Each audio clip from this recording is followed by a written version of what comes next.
The thriller film that we have produced uses, develops and challenges the forms and conventions of real media products. Location. In our thriller film, we use three main locations: the basement, the garden and the barn.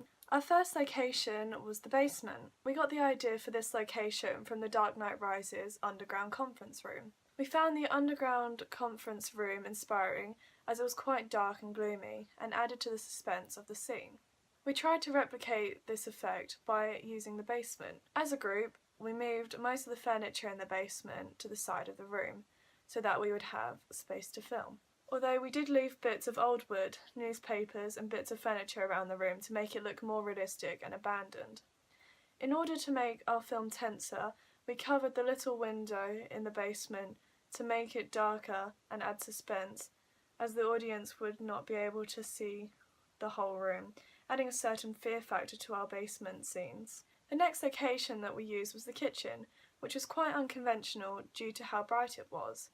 We used this location because it was the quickest way for the protagonist to escape. Also, the fact that it was set in a normal house adds to the thrilling atmosphere, as it gives the impression to the audience that this could happen to anyone, further adding tension to the film. Our next location was the garden. We got our inspiration for the garden location from the Hunger Games opening arena.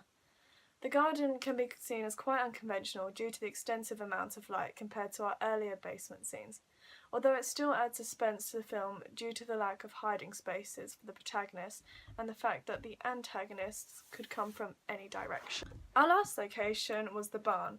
We decided to use the barn as it was dark and gloomy and there were lots of old farm equipment in it, which presented loads of hiding places for our protagonist. It was also quite dusty and unsightly, which further accommodates the conventions of real media products. Mise en scène. In our scenes from the basement and barns, we used low-key lighting to add suspense, as the audience would be left to wonder what was going on in the background. The fact that we used low-key lighting in these scenes was quite conventional, as most thriller films are set in dark, dingy locations, similar to our barn and basement locations. We then had contrasting lighting in the kitchen and garden, which was quite unconventional due to the high-key lighting. We used this lighting to clearly show that the protagonist was free. The use of high-key lighting helped to make our darker scenes seem more mysterious, as the audience wouldn't quite be able to see everything in the scene. We also had more light shone on the protagonist than the antagonist throughout the film, to make the antagonist seem more mysterious and sinister, which was quite conventional. We used quite conventional costumes and props in our thriller film. For example, the antagonist's costume consisted of dark clothing and balaclavas to conceal their faces. This is a very conventional costume for kidnappers, as the audience are unaware of who is doing the kidnapping, due to the balaclavas, therefore adding tension to the film.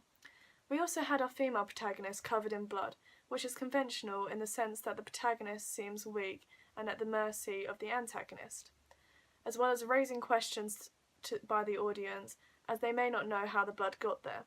Therefore, it leaves things unknown, allowing the audience to anticipate what will happen next, which is quite conventional. For our own thriller film, we used both conventional and unconventional props.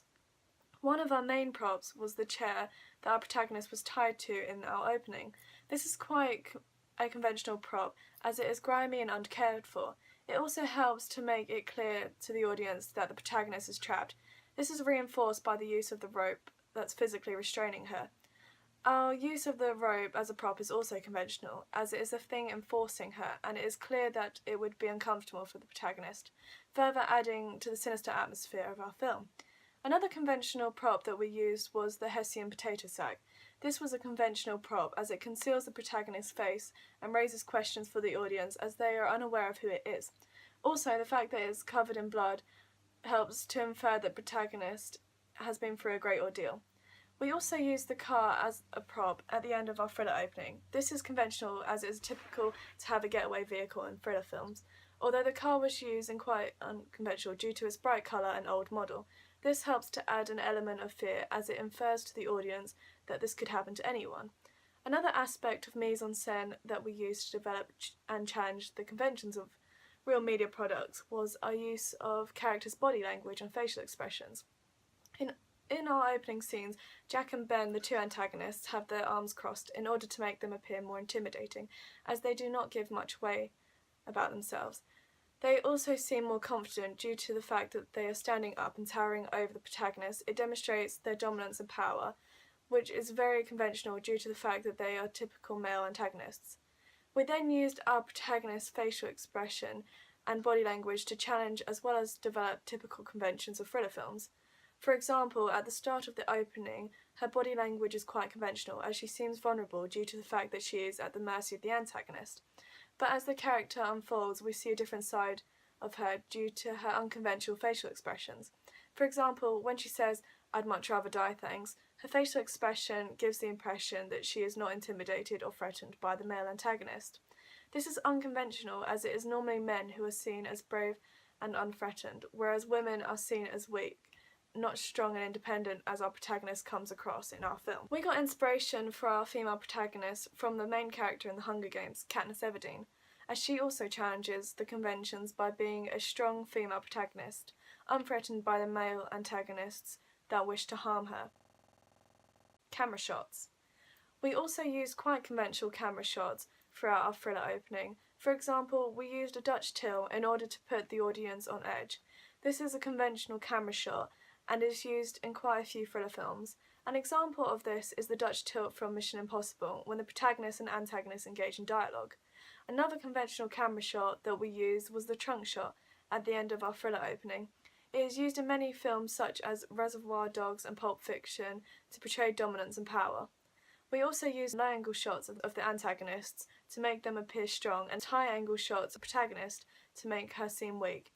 These shots are also very conventional. Characters. For our thriller opening, we also use conventional characters. For example, our characters, Jack and Ben, are very conventional as they are male antagonists. In the film, they appear quite intimidating and strong as they chuck Megan about. This is a typical convention as the antagonists need to have these characteristics in order to make the film more thrilling for the audience. Our character Megan is conventional and unconventional. The character is conventional as she is a woman protagonist, therefore she appears weak, which is a typical representation of women in the media. She is conventional because she seems vulnerable when at the mercy of the antagonist, due to the fact that she is a woman. This helps to add tension to our film, as the audience is more worried about her welfare due to her gender. Although Megan's character is also unconventional, due to the fact that she is not intimidated by the male antagonists, and she appears mentally strong. Her character is also quite feisty and illustrates her confidence, which is unconventional in thriller films due to the fact that she is a woman.